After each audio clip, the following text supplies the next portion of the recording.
Good tidings, good people. Before we raise the curtain on the amazing video that we've got in store for you today, I'd just like to thank today's sponsor, Lords Mobile. Without Lords Mobile, this video would simply not have been possible. And guess what? They're back, baby! This time around, they've got $10,000 worth of iPhone 13 Pros and Amazon gift cards that you can win by downloading Lords Mobile from the link in the description. If you enjoy smashing armies with a simple tap or annihilating millions of enemies with the help of an alliance, then Lords Mobile is no doubt the best strategy game for you. And with hundreds of millions of players, not only can you build genuine lasting friendships within your guild, but you might even meet the love of your life.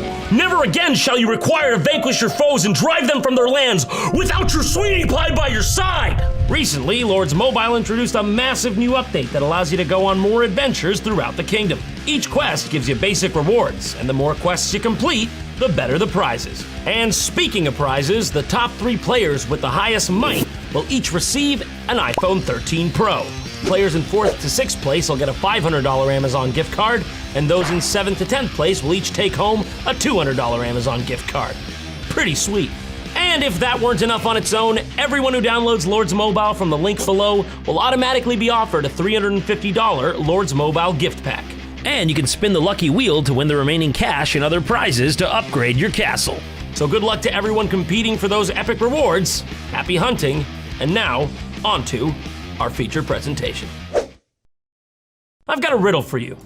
What do you get if you take the director of world-renowned horror film The Exorcist, a team of Ivy League and internationally recognized physicians, and a once-in-a-lifetime chance to document a real-life exorcism greenlit by the literal Vatican? Seriously, what do you get from that? Well, that's right, you'd get this, The Devil and Father Amorth, a documentary about a real exorcism made by the guy who made The Exorcist. Horror fans rejoice. What could be cooler? How could that go wrong? Okay, that sounds like magnum opus material to me. Like, that's going no lower, in my opinion, than like 76% on Tomato Meter. Absolute lowest I can see it going. This little known film came out in 2017, and as I mentioned before, it was directed by William Friedkin, filmmaker of such legendary titles as The French Connection, Sorcerer, and as you already know, The Exorcist, also known as the greatest Christmas film of all time. Hence this. Didn't miss a Halloween deadline or anything, that'd be crazy. In fact, this film was so much scarier than his past works that the general public was too afraid to even see it, given that it pulled in a whopping $20,449 at the box office. If you do the math, you'll see that comes down to 2,272 adventurous souls who dared to take the plunge. 3 of whom were literally my coworkers. Yeah, that was me. Yep. That was a movie film. Basically just us in the theater. Okay, this is gonna be something. I present to you The Devil and Father Amorth. At the time I made the film The Exorcist, I had never seen an exorcism. You might say I was not qualified to make that movie, and I just made up the whole thing. It's a good thing I'm just thinking this, though, and not admitting it out loud. More than 4 decades later, I witnessed the one you were about to see. Listen, I'm in, okay? If it's anything like the fake one you made, this shit's gonna be ratchet. By the end of this, okay, I'm telling you, you're gonna wish that middle line there, you're gonna wish that said M. Night Shyamalan, okay? That's the kind of mood you're gonna be in by the end of this. There are more than 60 million people in Italy. Here's about 20 to 25 of them max. So you can already see how big of a problem we're looking at. According to 2 of the leading newspapers and the major television channel, 500,000 Italians see an exorcist every year. Only takes about 8 of them to drag you off to Emperor Palpatine. You would subject the human race to 60 million of this? You need 60 million Italians? We have the recipe to spaghetti. This woman is one of them. Her name is Christina. She's 46 years old and lives 200 miles southeast of Rome in a small mountain village. What the fuck, dude? Just because she lives with Count Dracula doesn't mean you can dox her. That's messed up. She's said to be possessed by the devil. Oh my God, the devil looks even more ghoulish than I could have imagined, but Wait, hold on a second. Oh, that's the exorcist? Oh, she's fucked. Father Gabriella Amort has been the exorcist for the Diocese of Rome for 31,000 years. And somehow he looks older than his age. He was good friends with Emperor Justinian the Great. He has exorcised Christina 8 times without success. And as the well-known Italian saying goes, the 9th time better fucking work. This will be her 9th. In the fall of 1972, I came to Georgetown, here in Washington, D.C., to film The Exorcist. Okay, so in this part, he goes back to Georgetown University, near where a lot of the original scenes from the film were shot, and also where some of the events from the exorcism it was based on took place. And he kind of just gallivants around aggressively, and it's a bit strange, to say the least. On this quiet little street, in this quiet town called Cottage City, Maryland. Could you not have gotten a better picture of the place, for God's sake? Where'd you grab this from, Google Maps? This is the house where the 1949 case began. My God, you showed up outside their house like a maniac? $15,000 says they were not informed of this procedure at all. Excuse me, I made the movie The Exorcist. Can I scream outside of your house? No, don't worry, I won't. I will not go past the property line. Where a Lutheran family whose 14-year-old son was said to be possessed. He was examined by Man is out there again, Jerry. Who is that man? Get the gun. Get the gun. Disturbing afflictions. This is the house at 36th and Prospect in Georgetown that we used as the exterior of the McNeil house in the film. Now, sir, excuse me, who are you? This is private property. 1972. Is that and a that's camera crew? because we had to build a false front from the end of excuse this me, house hello? Are to you the listening end to me? of the fence down there to bring the house closer to the steps. These steps are just a few feet away officer, from the house. he's still here. He's just like They in are my now officially stairwell. known as the Exorcist steps. No, they're not. They're officially For me, known as my the steps. steps He's and fleeing the scene Georgetown now. He's going down Lafayette. I don't spiritual know. home Don't ask me. Okay. of the Exorcist. The opportunity for me to witness and film an actual exorcism came about 45 years after I had made the film, and completely by accident. Or was it Providence? Or was it by accident? Come to think of it, I don't exactly know what the word Providence means. I just saw it. It was on that wall over there when I looked. Oh, that's a map of Providence, Rhode Island? In April of 2016, I came to Rome to interview Father Amort for a magazine. He would allow me to film Christina's 9th exorcism on May 1st, but with no crew, no lights, only a small video camera, alone. And I said to him, that's already what I'm running with, so joke's on you. I had no idea what to expect. Probably exorcism. I'm just fucking riffing, though. But before witnessing Christina's exorcism, I met a woman who had been successfully exorcised by Father Amort. This is her story. Purtroppo soffrì di un male spirituale. Mi precipitai da lui preoccupato e quando inizialmente mi chiese excuse me, who is this sliding into frame? Yo, could just like, anybody just like get up in on this? Is this like free game? Because if so, my friend Jack Norman does like a sick Donald Duck impression. It'll be like really, let me bring him in. You do the, yeah, what the fuck, dude? How does he do that? He's fucking crazy. I first realized there was something wrong when I went with a friend to a sanctuary. When they began to celebrate the Mass, I started having unusual symptoms. Un brutto caso di diarrhea. I started screaming like crazy. Someone called the police. The police came, but they wouldn't come in. My God, you could smell the whole thing from the top of St. Peter's Square. There wasn't enough rigatoni in all of Rome that would have convinced me to go in there. They were terrified hearing me scream that way. No, the screaming was fine. It was the biblical volume of shit that colored my decision.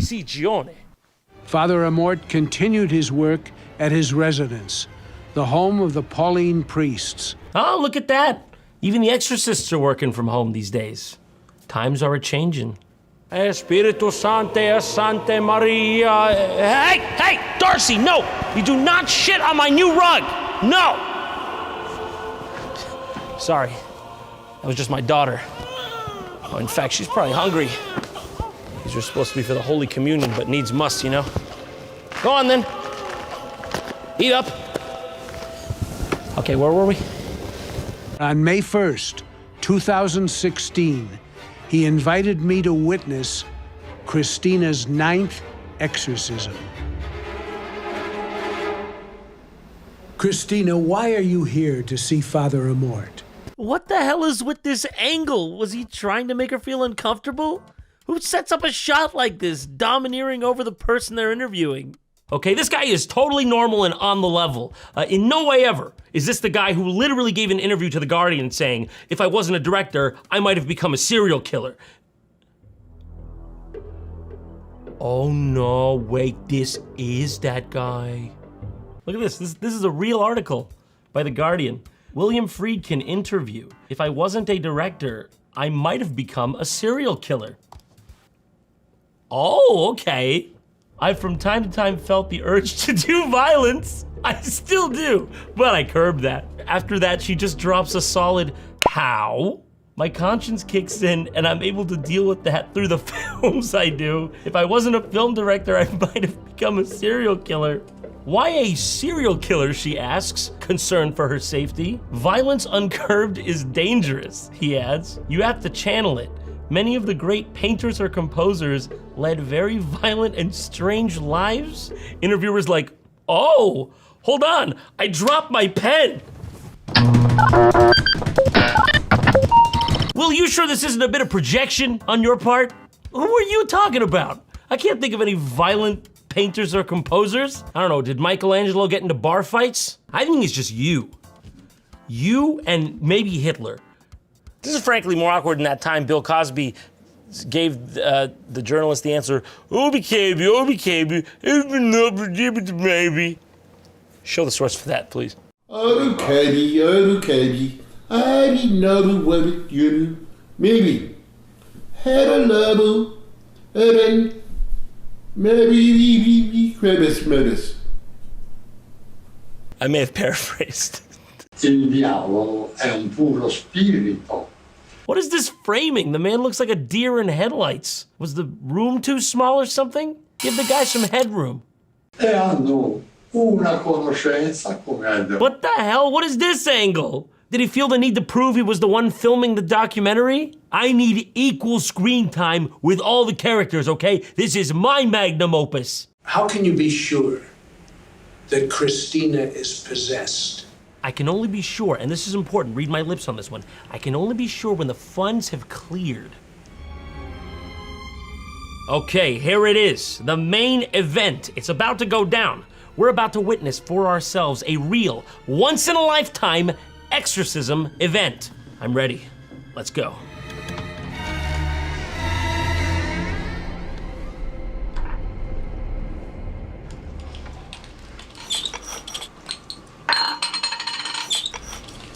Oof. I'm really looking for a way to start things off without an immediate oof entering the discourse. You know, I could take a yeesh, a yikes. Hell, I'll settle for a Pete's sake, but don't be giving me oof. Excuse me, aim that, please. She's the possessed one. You want her, not me. Father Amort begins every exorcism by thumbing his nose at the devil. Listen, I'm just saying, all right, if I'm the devil, I'm invisibly stalking around that room and I catch one of these going down? Are you kidding me? You think I'm gonna stick around after something like that? I may be the king of darkness, but I'm not an idiot. In the room are Christina's family and other priests to assist Father Amort. And an unrelated guy who's stuck, but doesn't know how to ask to leave. E Dio del Spirito Santo, vivi del regno. Però, He did it. He made her sound like a Nazi zombie from Call of Duty. I knew he would do it. I was just waiting. And he did. The best part about this is you can literally find a version, for some reason, of this footage with the clean, non-doctored audio. I mean,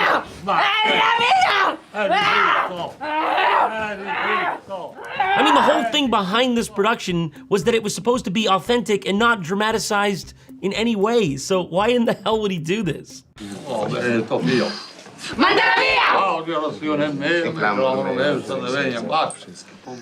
Excuse me, is this building in safety? Thank you very much. By the way, very fucked up whatever I saw here.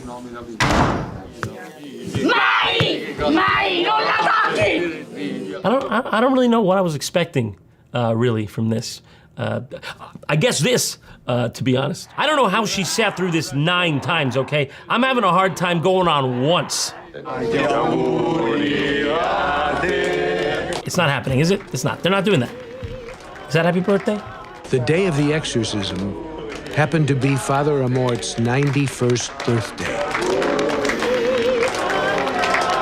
Right after the fucking exorcism ends, I'm talking right after the exorcism ends, they have a surprise birthday party for Father Amort. No, I'm serious. That's really how it goes down. This is a documentary. They just pulled the devil out of this bitch's liver. Now they're serving ice cream cake. I don't know what to say, but I want a slice. He was happy, and so was I, because it looked like Christina was cured. Hey, okay, look, if you can't beat him, join him. I mean, who am I to stop this anyway? Father Mort seems happy, seems to know where he is, cake's good. Salute, you know? I have to say, though, I don't know how I feel about the choice of the cake there. That's a bit weird, a little tacky. Who's got to eat his face? He should eat his own face. Oh, ringraziamo il Signore. What happened? Did the film freeze?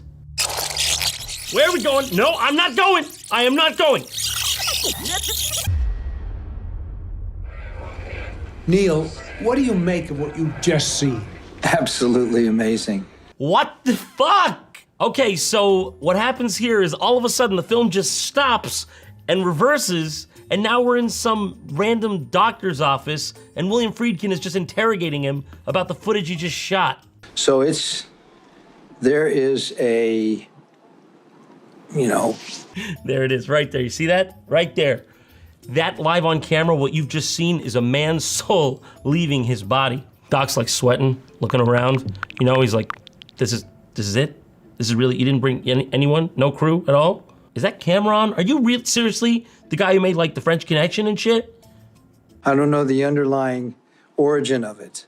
For God's sake, Mr. Friedkin, can you show the man some respect? He's a medical doctor. You're just lounging back there, balls out, fully spread, barely paying attention. You can at least feign interest.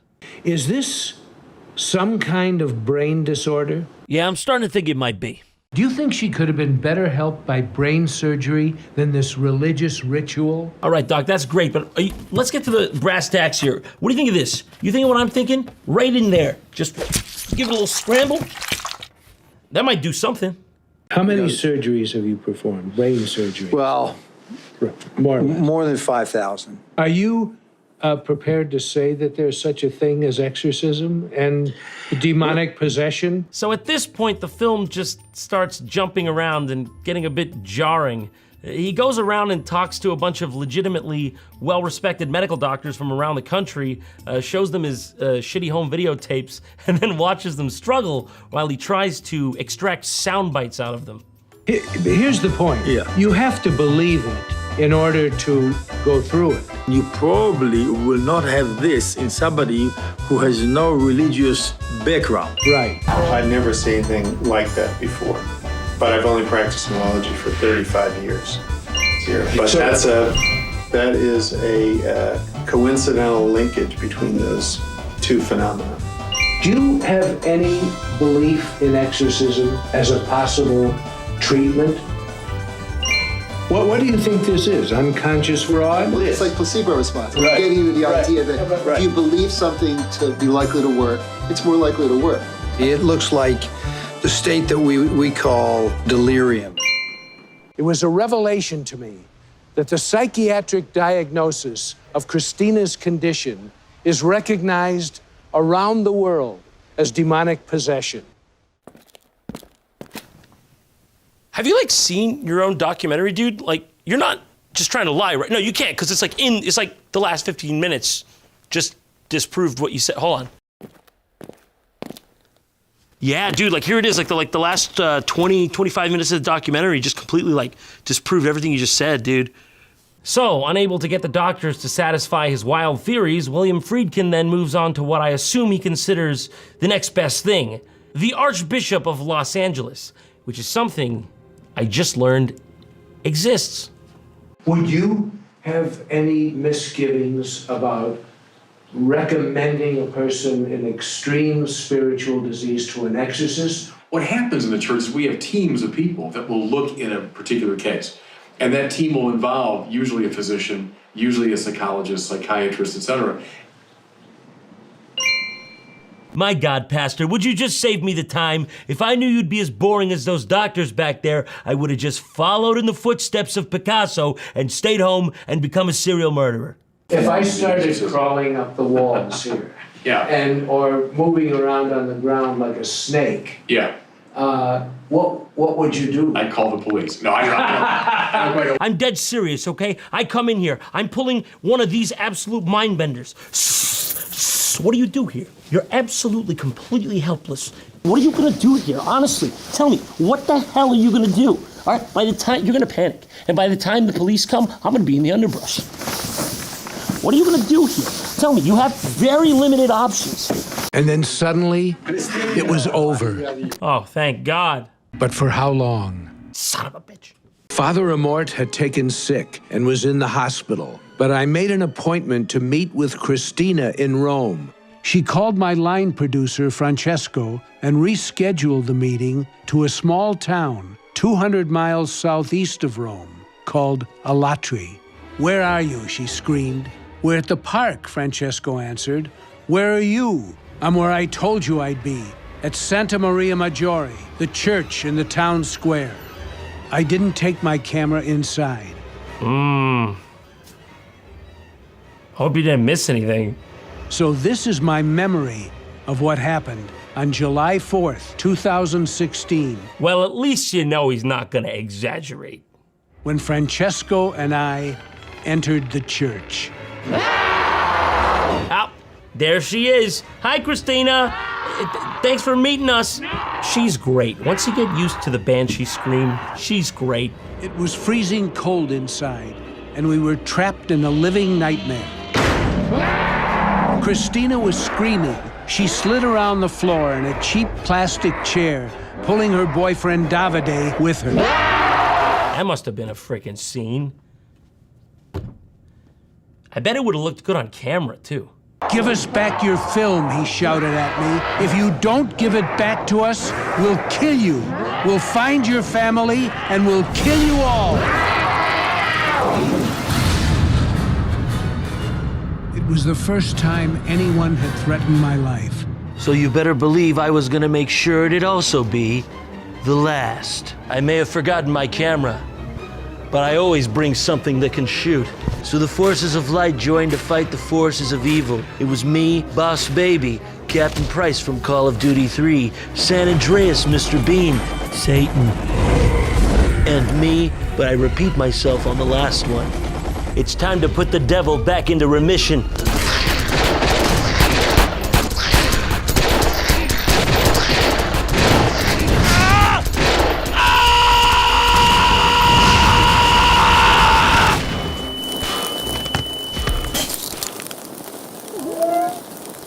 Francesco and I left the church, left Alatri.